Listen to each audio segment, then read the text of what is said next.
Hello. So in this video for Black History Month, we're going to be talking about Lorraine Hansberry's A Raisin in the Sun. This is one of the most important and influential plays of the 20th century. It is debatably the African-American play. And, I mean, I say that, again, it's one of those things where, like, it's obviously incredibly reductive to point to a single piece of literature or theater and say, this is representative of the range of experience of a massive group of people with very different backgrounds, very different experiences, different worldviews, etc., etc. However, when I say this is the African-American play, what I really mean by that is this is the play that in anthologies and in sort of popular cultural understanding of African-American drama stands head and shoulders above the rest in terms of its sort of representative capacity. And so it is a masterpiece. Like I'm not questioning that aspect of it, but what I'm saying is that this is a play that is widely accepted as incredibly important and influential. Partially because this was the first play by a Black woman on Broadway. It won tons and tons of awards. It was there was immediately movement to adapt it to film, and there was some struggles over how to do that. So this was immediately sort of recognized as a masterpiece, which is especially interesting because so it comes out in March 11th of 1959, this play premieres. And as you move from the 1950s into especially the late 60s and the 70s, the tenor of the civil rights movement shifts. In the 1950s, this is very much about integration and the abolition of segregation, access to public spaces for African Americans, the systemic sorry, I am getting over a cold that I'm hoping is going to be gone quite soon. The systemic elimination of official discrimination, etc., etc. And as you get into the late 60s and the 70s, more radical voices and voices that are not as concerned with integration into white American culture become more and more prominent. So groups like the Black Panthers, thinkers like Malcolm X become more central to the Black Power movement as opposed to say, the Student Nonviolent Coordinating Committee or groups like this, right? So many people in the civil rights movement after the 50s, especially after sort of the mid-60s, late 60s and 70s again, did not really care for A Raisin in the Sun. And I'm getting this information from the Norton Anthology of Drama, but it makes perfect sense, right? As the civil rights movement becomes more revolutionary and more opposed to African-American assimilation into white culture, more proud of African heritage, which is often really problematic in an African-American context. In some ways, I would say it's kind of similar to the ways in which Irish Americans tend to misunderstand Irish culture. And I am partially Irish American. I've been raised around Irish Americans who are very, very proud of being Irish American. And often, right, it is this sort of this thing that Irish people themselves would not necessarily recognize as properly Irish. These sorts of like, let's all dress up as leprechauns on St. Patrick's Day and all this bullshit, right? And I don't. The African American fascination with Africa as cultural homeland, I think, serves a different cultural purpose. So I don't like. I'm not. It's not cartoonish in the way that sometimes Irish American conceptualizations of Irish culture are. I don't want to suggest that, but there's a sort of homogenizing of African cultures, because like different, even within, say, West Africa, there are different cultures, right? Ashanti culture is different from Yoruba culture, is different from Igbo culture, is different from Hausa culture. There's all these different cultural groups. And then you have the sort of Pan-Africanist movement to pick up Swahili as a spoken language, which is not a West African language at all. It's an East African language. And there's this sort of tendency to homogenize Africa in very problematic ways, which I think is fundamentally an American thing. Like, we are very bad at cultural nuance in the United States. So I think there's that element of it. But there's also this major trend that comes and goes in African American culture of a sort of Pan-Africanism or a Back to Africa movement. Marcus Garvey was a proponent of this, and then I think he sort of slightly lost interest in it. And then in the 60s and 70s, this picked up. Anyway, this is a long sort of background for this, because what I think is so fascinating about it is so in the late 60s and 70s, the people who were critical of this play, of A Raisin in the Sun, they sort of later sometimes came back to it and reevaluated it. So the one that we have here is from Amiri Baraka, who's very much sort of more radical, Black Power, Black Pride type author. Very, very great author in his own right. What it says here is that after seeing a 1986 revival of the play, playwright Amiri Baraka, one of the play's earlier detractors, wrote, "We missed the essence of the work, that Hansberry had created a family engaged in the same class and ideological struggles as existed in the movement and within individuals." And I actually think that's really, really, really important. Yeah, there's a ton of stuff that I could say about A Raisin in the Sun. It is a complex, multifaceted work. That's part of what makes it a masterpiece. But what I am really interested in is this sort of tension within the play about what it means to be liberated as an African American.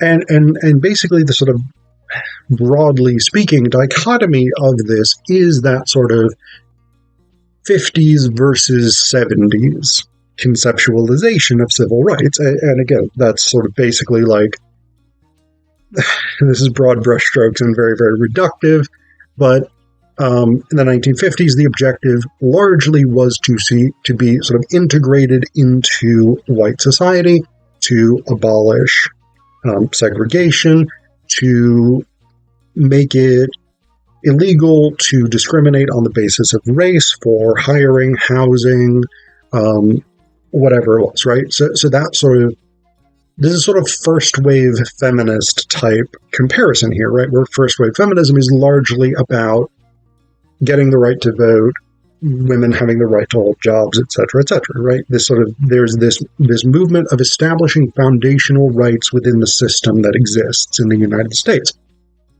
Then the second wave feminism, but I would say third wave feminism, sort of challenges this central idea and says, actually, the system is fundamentally set up in ways that are going to be repressive And the only way that we can find liberation is to undo notions of gender as it's established within patriarchal cultures. I think this latter portion of the civil rights movement functions in a similar way, where the objective is no longer, yes, we want white people to accept us. It is, we want to define ourselves in the ways that will work for us and make sense for us as people of African descent whose experiences have fundamentally been shaped by the legacies of slavery and of Jim Crow, right? And I think that tension is really interesting within the play because, again, it is a play from 1959. It is based in experiences that Hansberry's family had in, I think, the 30s, when they moved into an otherwise all-white neighborhood in Chicago, which is where Hansberry was from, and they experienced prejudice, we'll put it that way, violent opposition to their existence in this neighborhood. So one of the things that I think is really interesting, okay, so I'll actually get to the play itself, and I'll talk I'll try and give you a brief plot summary. So the story of the play is about the Younger family. We have 3 generations of the Youngers. We have Lena Younger, who is the matriarch of this clan. Her husband, Big Walter, has died, and they are waiting for the insurance payout of $10,000, which in '59 was a massive amount of money. Her son, Walter Lee, usually just called Walter in the play, or brother, he lives in the house with his apartment. It's an apartment, basically 2-bedroom apartment. He lives in the apartment with his wife, Ruth, and their son, Travis. And the other person living in the house is Benitha, who is Walter's sister. Benitha is in school. She wants to become a doctor. That's her sort of big ambition because she wants to heal people, and she has this sort of idealist approach to this. She is also the character who is most oppositional to integration into white society. She sort of represents that emerging mentality that did exist in 1959, even though it wasn't the dominant strain of civil rights, of sort of Black pride, Pan-Africanism, etc., etc. Walter Lee represents a kind of integrationist conceptualization because his big ambition is to invest in a liquor store, and basically he imagines himself becoming rich and becoming a sort of industrialist, right? So currently he's working as a chauffeur, and he wants to be the kind of person who has a chauffeur, right? And so much of the play sort of revolves around the competing objectives. The other objective that isn't foregrounded as much, but is actually the only one that really we know succeeds, is Lena's dream to move out of this apartment that she and Big Walter, they had moved into this apartment when they got married, intending to stay less than a year, and then decades later, she's still there. Kind of like the first apartment that my partner and I moved into here in Pennsylvania. The objective was to be out of there within a few years, and we ended up staying for 8. Anyway, then we bought our new place. Anyway, so when the money from Big Walter's life insurance policy comes through, so this is a big source of tension in the family in terms of what is going to happen with that money, what's going to be done. Walter Lee basically wants it given to him to invest in this liquor store. Benitha is sort of, she doesn't directly say that she wants her share of the money, so that she can pay for her schooling, but she's also perfectly happy to accept it. And then Lena is very much opposed to the liquor store idea, and she doesn't really articulate her plan to go and buy the family a house. She just kind of does it. But the problem that the family encounters is that the house is in Clybourne Park, which is an all-white neighborhood. And the residents of Clybourne Park, again, sort of following the traditions of what Hansberry and her family had experienced, the residents of Clybourne Park are not particularly keen on a black family moving in. And so this chap named Lindner comes to see them. And he's a representative of the Clybourne Park Improvement Society, I think, something like that. Clybourne Park Improvement Association. And he comes to see them, and he is very nervous. Beneatha immediately picks up on this, but Ruth and Walter are pretty happy, excited with the news of this. In part, Walter is happy because Lena has given him the remainder of the money after the cost of buying this house, and she's basically said, go put $3,000 in savings for Beneatha's college money, and you get the other $3,500 you can invest in your liquor store. So he's happy. Ruth is happy because she wants to move out. Beneatha is happy, but she also immediately sort of picks up on this white guy is acting kind of sketchy. He's from the place that we want to move into. This is basically effectively a segregated neighborhood, even though not legally so. So she immediately picks up on this. And what he says here, basically, is that the people in Clybourne Park, the white people of Clybourne Park, they've had a whip round, and they have raised more money than the cost of the house. And essentially they want to buy the house from the Younger family so that the Youngers do not move into Clybourne Park. And what he does say, with what I'm sure is a heavy dose of irony, Hansberry wrote these words, I want you to believe me when I tell you that race prejudice simply doesn't enter into it. It is a matter of the people of Clybourne Park believing, rightly or wrongly, as I say, that for the happiness of all concerned, that our Negro families are happier when they live in their own communities. I'm sure that when Hansberry's family moved into what had been an all-white neighborhood, quite possibly somebody came to them and said, hey, wouldn't you be happier if you didn't live here? Wouldn't you be happier with your own people, right? And implicitly, wouldn't we be happier if you were not here?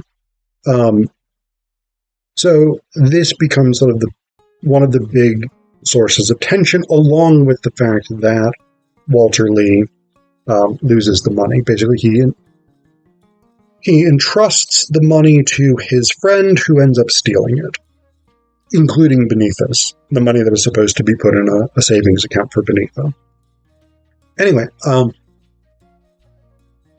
having lost the money, Walter Lee basically is sort of broken. He is psychologically broken, and there's a very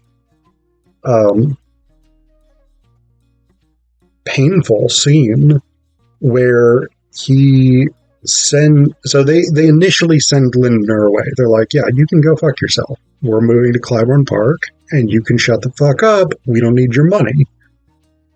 However, after, I think the guy's name is Willie, if I remember correctly, after Willie runs off with the money, Walter Lee basically is broken, and he sends for Lindner, and there's a scene where he basically like humiliates himself by not when Lindner gets there. Before Lindner gets there, he tells the family, "I am going to accept that money on our behalf. We are not going to move." And I mean, it's clear that like this is psychologically devastating to him, and it is to everyone else in the family as well, to greater or lesser degrees, and for slightly different but interrelated reasons. And so the great sort of end point of the play is Lindner arrives, and the family is basically just like they are disgusted with what they believe Walter Lee is going to do, with what he has said he is going to do. And Lena basically says, if you are going to humiliate yourself and take these white people's money in exchange for your dignity, then you do that in front of your son, and you make your son understand why you're doing it. And it's not 100% clear, and I don't think it needs to be, whether that is the impetus for what Walter Lee ultimately does, or whether he would have come to the decision that he ultimately does on his own. But he basically says, Mr. Lindner, we're moving to Clybourne Park. Sorry. We know that you don't like it. We aim to be good neighbors while we're there. But we are going, and you cannot stop us. We are proud people. And it is this great, amazing ending to the play. And again, this is one of those things where if Walter Lee represents this assimilationist impulse to live in formerly predominantly white neighborhoods, to own businesses, to participate in the American capitalist system, etc., etc., that is sort of the happy ending of the play. But at the same time, there's a character named, his first name, his last name is Assegai, Joseph Assegai. He is a Nigerian. He's a student who is in the same school that Beneatha is, and he tries to convince Beneatha especially, but Walter Lee at times, especially when he's drunk, picks up on this as well. Basically, he tries to persuade Beneatha to reject Americanism, right? Reject sort of Americanness, and instead to embrace her African roots, to embrace West African culture, to stop straightening her hair, and of course for African American women, for Black women basically across the world, hair is a significant cultural touch point because it's often quite damaging to treat African hair or African American hair, African and diasporic hair, in order to straighten it so that it looks white, right? But that's a major component of like imposed beauty standards, and so Beneatha is sort of shamed by Joseph Assegai for having her hair straightened, this very standard African-American thing. And so she cuts it off and goes basically back to a natural hairstyle. And he invites her to come with him after they graduate to his home in Nigeria to practice medicine there. And it's not 100% clear whether she's actually going to take him up on that, but she is excited by the prospects nonetheless. So again, you have this tension within the play between the old the older conception, the 1950s conception of civil rights as about liberation from discrimination, segregation, etc., and success within the American capitalist system. But then you also have that introduction of the more radical, separatist, Black Power, Pan-African type approach to civil rights that says, rather than becoming like white people, we should assert ourselves as legitimate and our identities as legitimate. And I think in a very striking and effective way, Hansberry manages to balance those two things so that neither seems like the exclusively right answer to the problem of civil rights in the United States.